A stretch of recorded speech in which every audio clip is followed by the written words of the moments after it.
राधे कृष्ण दोस्तों। आज की कहानी का नाम है नौकर। आरव, कहाँ थे तुम? मैं कब से तुमको आवाज़ लगा रही हूँ।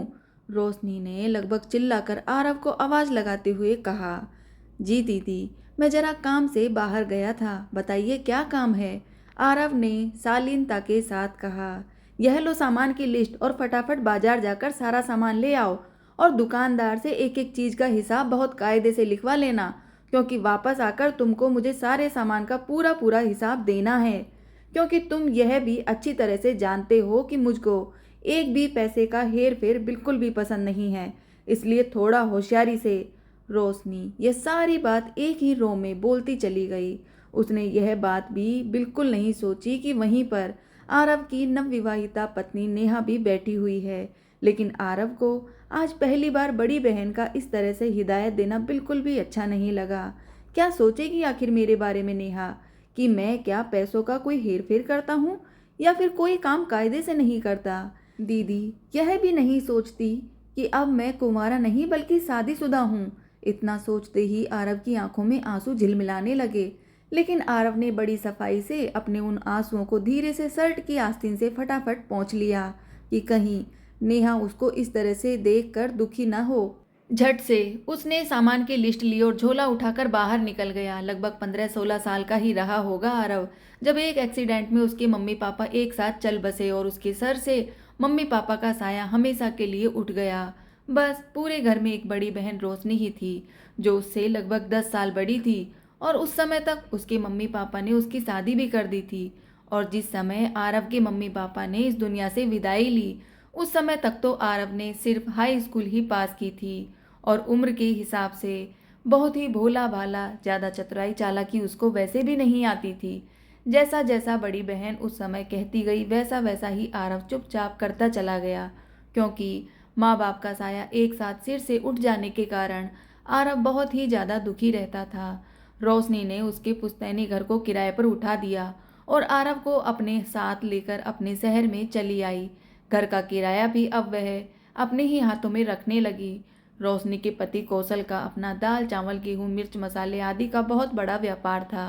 पहले तो कुछ दिनों तक रोशनी ने आरव के साथ बहुत सहानुभूति जताई, लेकिन धीरे धीरे बहला फुसलाकर आरव की पढ़ाई छुड़वा दी। बड़ी मुश्किल से सिर्फ उसको 12वीं ही पास करने दी। उसको अपने पति के साथ व्यापार में ही लगा लिया, क्योंकि व्यापार में सहयोग करने के लिए कौशल को एक ईमानदार और मेहनती आदमी की जरूरत महसूस हो रही थी। तो उन लोगों को भला आरव से ज़्यादा ईमानदार और मेहनती कौन मिलता। समय पंख फैलाकर बीतने लगा। अब तो उन लोगों को मुफ्त का इतना ईमानदार नौकर ही जैसे मिल गया हो। घर का राशन पानी लाना, सिलेंडर भरवाना या फिर बच्चों को स्कूल छोड़ने और लेने जाना, व्यापार के लिए बैंक दौड़ दौड़ कर जाना, सारे ही काम आरव के जिम्मे आ गए। और साथ ही साथ दुकान पर भी वह पूरी ईमानदारी और खुशी खुशी से काम करता रहता। लेकिन आरव जब भी घर से रुपए लेकर सामान लेने के लिए बाजार जाता, रोशनी हर बार रुपए पैसों के लेन देन के बारे में हिदायत जरूर दे देती, कि कहीं आरव कुछ रुपए पैसे चुरा ना ले। आरव वैसे तो मस्त मोला था, उसको कोई खास फर्क नहीं पड़ता इन बातों से, लेकिन कभी कभी वह खुद को अपमानित भी महसूस करता, कि बताओ, मैं जी जान से सारा काम करता हूँ, एक पैसा भी इधर उधर नहीं करता, लेकिन दीदी अपनी बातों से मुझको एक बार चेतावनी जरूर दे देती हैं। उसको घर में रूखा सूखा और बचा कुचा जो भी खाना मिल जाता, वह चुपचाप बिना कोई शिकायत किए खा लेता, और दीदी जीजाजी को अपने भगवान सम्मान मानता, कि अगर दीदी जीजाजी हमको आश्रय न देते तो आखिर मेरा क्या होता। क्योंकि चतुर चालाक तो वह बिल्कुल भी नहीं था, जो जैसा बोलता वह सब काम वैसा ही कर देता। कौशल, मैं सोच रही हूँ ना कि आरव की शादी कर देती हूँ। एक दिन रोशनी ने कौशल के आगे प्रस्ताव रखा। रोशनी, पागल हो गई हो क्या तुम? अगर आरव की पत्नी समझदार और तेज तर्रार आ गई तो वह आरव को तुरंत यहाँ से लेकर फुर हो जाएगी, और हम लोग हाथ मलते ही रह जाएंगे। फिर हम लोगों को इतना अच्छा मुफ्त में काम करने वाला नौकर कहाँ मिलेगा, जो सिर्फ 2 समय के खाने के बदले में इतना ज़्यादा काम कर सके। कौशल ने रोशनी को समझाते हुए कहा। आप भी ना कुछ समझते ही नहीं हैं। मैं आरव की पत्नी बहुत गरीब और सीधे साधे परिवार से लाऊंगी, जो ज़्यादा कुछ बोल ही ना सके।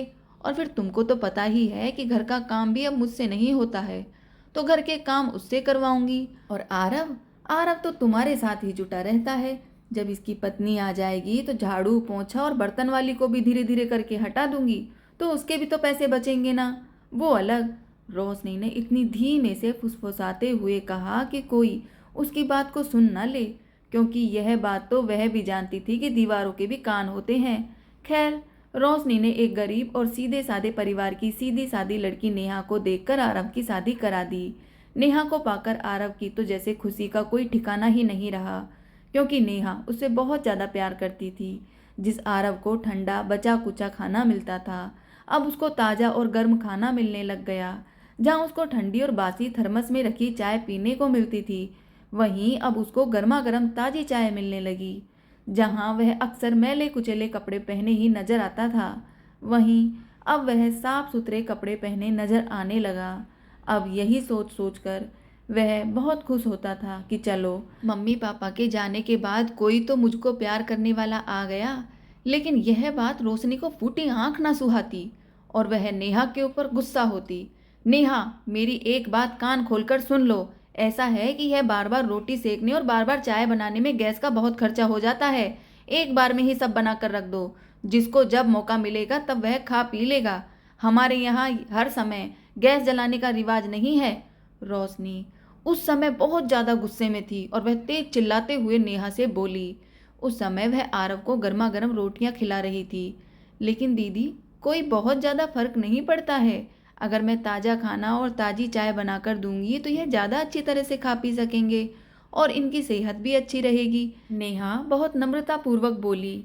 अभी कल ही डोली से उतरी हो और आज हमको ही सिखा रही हो। जैसे तो मुझको कोई समझ ही नहीं है। जितना कहती हूँ मैं तुमसे उतना ही करो बस।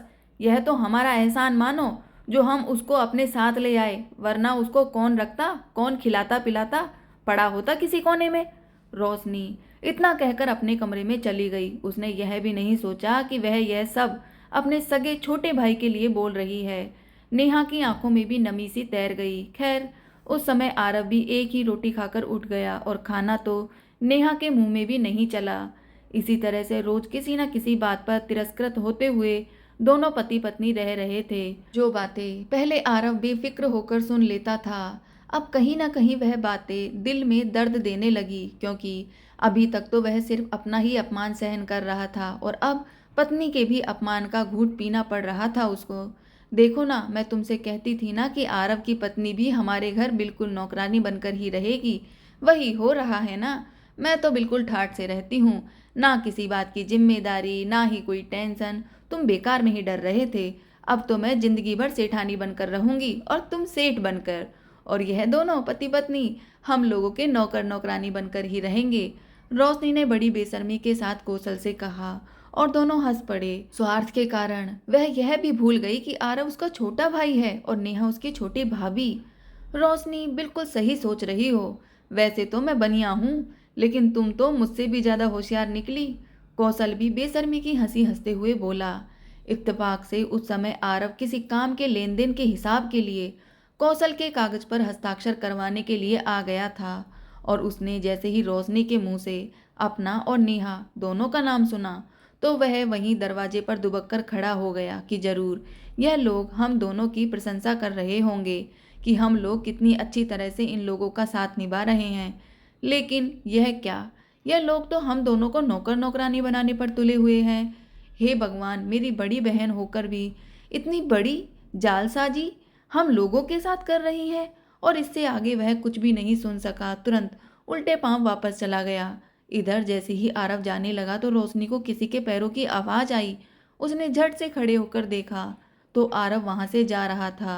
रोशनी को शक हो गया कि शायद आरव ने उसकी सारी बात सुन ली है और तभी कुछ देर में उसने यह भी देखा कि आरव नेहा का हाथ पकड़कर उसके कमरे की ओर आ रहा था और जैसे ही उसको अपनी बहन रोशनी दिखाई पड़ी वैसे ही वह बोला, दीदी, मैं अज्ञानतावश आपका नौकर बन ही चुका था, लेकिन अब मेरी पत्नी आपके घर की नौकरानी बिल्कुल भी नहीं बनेगी।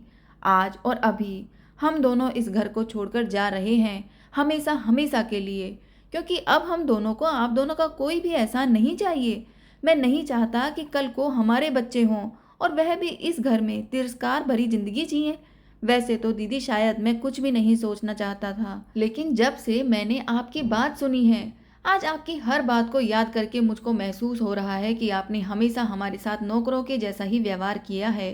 दीदी, बड़ी बहन तो माँ के समान होती है, फिर आपने कैसे अपने छोटे भाई के साथ इतना अनर्थ किया?